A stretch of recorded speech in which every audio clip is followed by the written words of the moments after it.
8월 3일 목요일 예레미야 14장 1절에서 12절 말씀 아침 묵상 나누겠습니다. 한번 따라하겠습니다. 기도와 제사조차 거절하시는 하나님. 네, 기도와 제사조차 거절하시는 하나님이라는 제목을 가지고 말씀을 살펴보겠습니다. 예루살렘은 지금 이스라엘의 수도지요. 그리고 유대교, 기독교, 이슬람교의 성지지요. 그래서 엄청난 이 성스러운 도시 아닙니까? 예루살렘은 너무너무 완벽한 도시예요. 적들이 쳐들어올 수가 없고 또 모든 것들이 다 구비되어 있는 최고의 도시입니다. 이 예루살렘을 하나님이 아무것도 없는 이스라엘 백성에게 주셨는데 이 예루살렘에 딱 한 가지가 없어요. 따라합시다. 강이 없어요. 우리나라는 서울 도심에 무슨 강이 흐르고 있죠? 한강. 그러니까 목마를 일이 없잖아요. 예루살렘은 수도에 강이 없어요. 하나님이 일부러 이런 곳에다 완벽한 도시를 주셨어요. 강이 없으니까 오직 어디서 내리는 물만 먹어야 돼요? 하늘에서 내리는 물. 그러니까 하나님께서 이스라엘 백성들에게 가르치신 거예요. 너희들은 다 완벽하지만 이 하늘에서 내가 비를 주지 않으면 안 되니까 하늘 바라보고 살아라.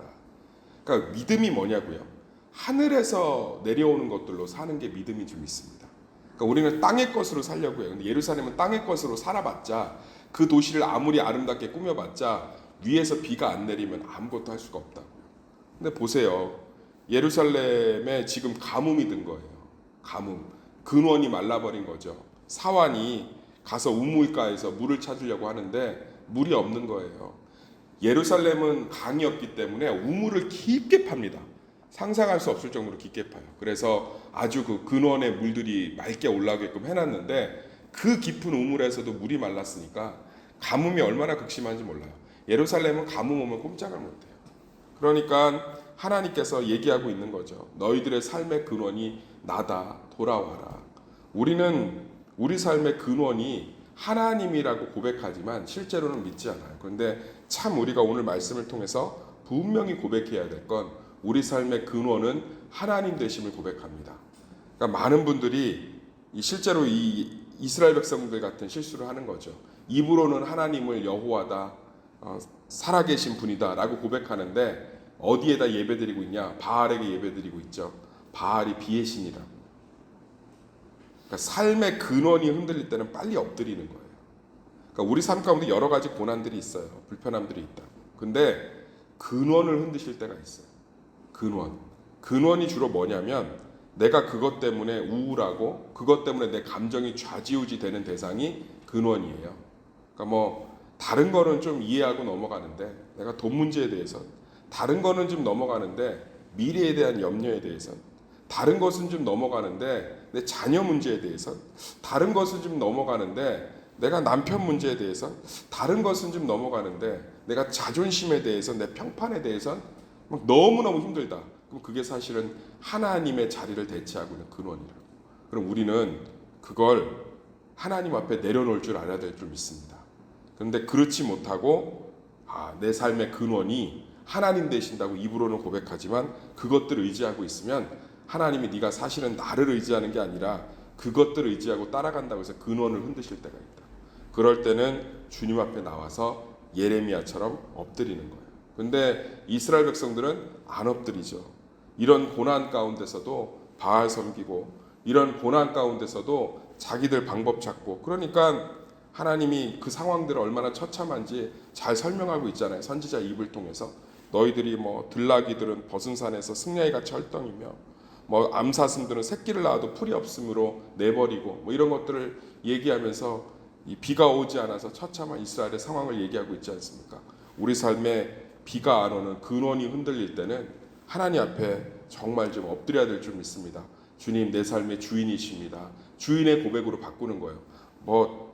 살려주세요 이게 아니라 내 삶의 주인이 누군지 좀 바꾸는 거예요. 근원이 흔들릴 때는 내가 이게 내 근원이었구나. 그러면 이제 내 삶의 주인을 누구로 바꾸는 거예요? 하나님으로 바꾸는 거죠. 사랑하는 세수마켓 성도님들, 우리의 영원한 주인 되시는 하나님 아버지가 우리 삶의 길흉화복을 주관하시고 삶의 모든 것 되시는 주인인 줄 믿습니다. 그분으로 인하여 기뻐하고 그분으로 인하여 즐거워하고 그분으로 인하여 담대하고 오직 우리 삶의 감정을 주관하시는 분 하나님 되시기를 간절히 소망합니다. 다른 것 때문에 흔들리면 주인의 위치가 바뀐 거예요. 그러니까 주인의 위치를 빨리 회복하시기를 간절히 소망합니다. 신앙생활은 주인 싸움이에요. 주인 싸움. 그러니까 맨날 그잖아요. 뭐 신앙생활 했는데 왜 결과는 이래요. 정말 벽 보고 기도하면서 부르짖지 마시고요. 가만히 앉아서 시원한 사이다 한 잔 드시고 생각해봐. 내가 정말 여호와 하나님을 주인으로 따라갔는지 아니면 다른 거, 내 자존심. 자존심이 삶의 근원인 사람이 있다니까요. 그것만 건들면 막 자식이 막 남편이 그것들을 따라간 거지. 실제로 그것들을 따라가면서 하나님 땡큐 이랬던 거지. 이스라엘 백성이 똑같잖아요. 언제 여호와를 따랐어요? 따른 적이 없죠. 그런데 막 지금 불평하고 있는 거예요. 예루살렘이 하나님의 도시인데 왜 하나님 비를 안 주셔서? 니네들이 언제 나한테 비 달라고 했니? 바알한테 비 달라고 그러고 니네들 맨날 명예 가지고 버틸려고 그러고. 그러니까 우리 삶 가운데 근원이 흔들릴 땐 항상 주인 싸움인 줄 믿습니다. 놀라운 거는 이 모습을 보고 하여튼 예루살렘은 비만 안 오면 비참해져요. 히스기야가 사네립이 공격했을 때 그 물이 없어갖고 미쳤잖아요. 그래갖고 막 난리도 아니었거든요. 그래서 그때부터 히스기야가 우물을 파서 깊은 우물을 파서 그 근원의 샘을 예루살렘 성 안으로 끌어들여요. 그 작업에 자기 국력의 거의 전부를 쏟는다. 그러니까 예루살렘 비가 안 오면 끝장나는 거야. 근데 이게 우리 삶하고 똑같다니까. 믿는 사람들은 하나님 없으면 하나님의 은혜 없으면 살 수 없는 줄 믿습니다. 자꾸 다른 데서 이 물의 근원, 이 은혜 찾으시려면 안 돼. 우리는 그냥 하늘에서 내려오는 은혜가 없으면 살 수 없는 존재예요. 이게 복인 줄 믿습니다. 근데 막 히스기야가 약간 막 이 오죽했으면 그렇게 국력을 다 쏟아서 끌어왔겠어요. 그러니까 예루살렘은 비만 안 오면 끝장이에요. 아주 처참한 거예요.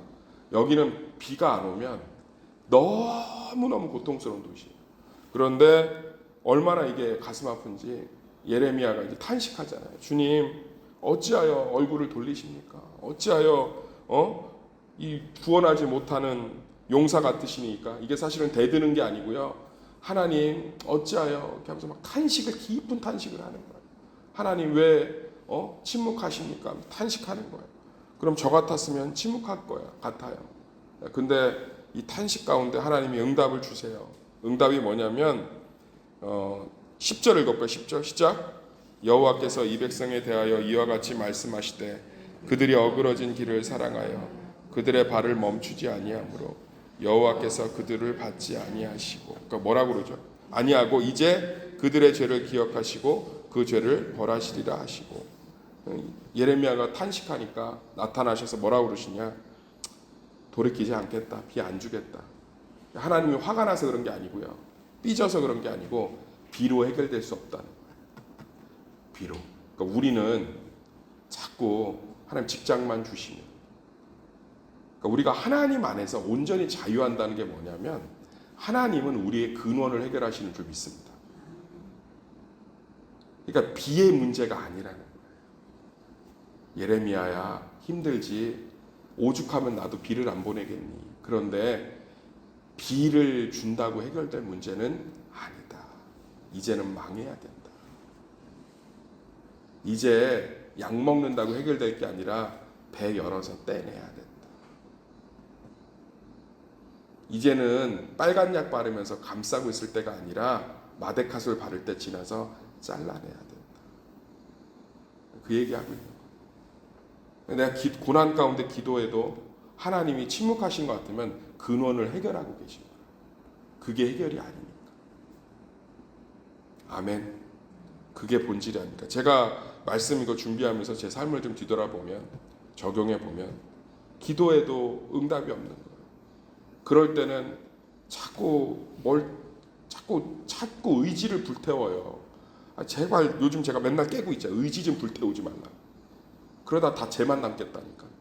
뭐가 그렇게 응답이 안 되면 내가 뭘 잘못했나 봐요. 아니 십자가가 뭘 했는지를 좀 생각해 보면 그게 무슨 소리예요? 하나님이 예수 언제 자기 이름으로 청구하시는 분 계세요? 기도하면서 김호 목사 이름으로 청구합니다. 하지 마세요. 응답 안 돼요. 죄인이에요. 꼭 예수님의 이름으로 청구해 놓고 왜 기도 응답이 안 되면 자기에서 답을 찾아요? 엄청난 교만이에요. 기도를 했는데 예수님의 이름으로 청구했잖아요. 근데 응답이 안 돼. 그럼 하나님이 생각해보세요. 예수님의 이름으로 청구했는데 응답 안 주신다고 자기 안에서 문제를 찾고 있으면 그게 교만이죠. 내가 하나님을 해결할 수 있다라는, 내가 잘하면 주시고 못하면 안 주시고, 하나님이 응답을 안 주실 때는요, 내가 생각하는 게 근원이 아닐 가능성이 높다. 할렐루야. 그걸 준다고 해결될 문제가 아니니까 다른 걸 바꿔가고 계시다. 기대하세요. 아멘. 그 다른 것들이 해결되면, 그러니까 이게 지금 비 준다고 해결될 문제가 아니라는 거 우리 예레미야 살펴보면서 배웠잖아요. 비 주면 뭐 하겠어요? 그 다음날 되면 바알한테 감사하지. 아이고 바알이 비 주셨다 이러지. 지금이야 이제 죽게 생겼으니까 하나님 비 주세요 이러지만 비 주자마자 바알로 갑니다. 예레미야야, 그게 근원이 아니다. 비 오게 하는 건 나한테 아무 일도 아니다. 그래서 하나님이 어떻게 해요? 근원을 해결하시자. 소수를 남기셔서 70년 만에 다시 예루살렘을 아름답게 회복하시지 않습니까? 할렐루야. 그러니까 우리 삶 가운데 하나님이 응답을 안 주시는 게 아니고요, 우리가 생각하는 게 본질이 아닌 거예요. 하나님 근본적인 작업을 하고 계신 줄 믿습니다. 하나님 항상 우리를 위해 일하세요. 그러면서 이제 11절 12절에 보면 얘기하시죠. 이제 제사 기도하지 마라, 안 받겠다. 이 얘기는요, 하나님이 뭐 삐져갖고 전화하지 마라, 다시는 내가 니네 전화 안 받는다, 명절날도 오지 마, 생일날도 전화하지 마, 이게 서운한 게 아니에요. 하나님이 안 받겠다는 건 니네들 비오라고 나한테 지금 지네 농사 망치게 생겼잖아요. 다음 달에 벤츠 계약했는데 집값 떨어지니까 다급한 거예요. 내가 그런 거 받는 신이 아니라는 거. 이건 하나님의 자존심이에요. 하나님, 예레미야의 탄식은 바로 응답하시잖아요. 우리가 정말 하나님을 두려워하는지, 우리가 정말 하나님을 사랑하는지 하나님이 아시겠어요, 모르시겠어요? 그러니까 예레미야의 탄식은 바로 답하신다니까. 예레미야 막 대들잖아요. 어찌 구원하지 못하는 용사 같고 하룻밤을 유숙하는 나그네 같고, 뭐 이거 대놓고 하나님 앞에 원망하잖아요. 근데 그거에 대해서는 예레미야야 이러면서 막 답하시는데, 이스라엘 백성들의 기도하고 제사는 안 받겠다. 니네가 지금 무슨 속셈으로 나한테 기도하고 제사 드린지 아는데, 니네 그렇게 내가 바보 같니? 내가 바보 천치 같니? 그러니까 우리가 하나님 앞에서 삶이 흔들릴 때는, 하나님, 내가 하나님 아닌 것들을 붙들고 살았습니다. 빨리 고백하고 하나님이 근원 해결하신 거 기대하고 소망 붙들고 희망의 자리로 나오고 다시금 하나님 경배하고, 이런 것들이 우리 가운데 참된 지혜인 줄 믿습니다.